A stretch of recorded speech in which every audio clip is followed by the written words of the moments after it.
સુરતના અઠવાલાંસ police parade ground ખાતે સ્વાતંત્ર્ય પર્વની ઉજવણી કરવામાં આવી હતી। સુરત પોલીસ કમિશનર અનુપમસિંહ ગેહલોતે રાષ્ટ્રધ્વજ ફરકાવી તિરંગો લહેરાવ્યો હતો। સ્વાતંત્ર્ય પર્વની ઉજવણીમાં ગુજરાત પોલીસમાં પ્રશંસનીય કામગીરી કરનાર પોલીસ અધિકારીઓનું સન્માન કરી સન્માનપત્ર એનાયત કરવામાં આવ્યા હતા। આ સાથે જ સ્વાતંત્ર્ય પર્વની ઉજવણીમાં પોલીસ દ્વારા વિવિધ કરતબ બતાવવાની સાથે મોટી પરેડ યોજવામાં આવી હતી।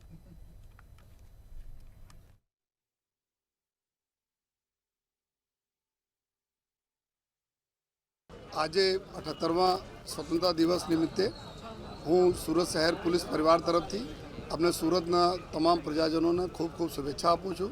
સાથોસાથ આજે અમે લોકો આઝાદ ભારતમાં ખૂબ સારી રીતે રહીએ છીએ। આ આઝાદ ભારત બનાવવા માટે જેટલા લોકો બલિદાનો આપેલા છે એવા તમામ અમારા સ્વતંत्रताના લડવૈયાઓને અમે લોકો યાદ કરીએ છીએ, એના શ્રદ્ધાંજલિ આપીએ છીએ। સાથોસાથ સુરત શહેર પોલીસ આપની પ્રજાના સેવામાં સતત જો કાર્યરત રહે છે।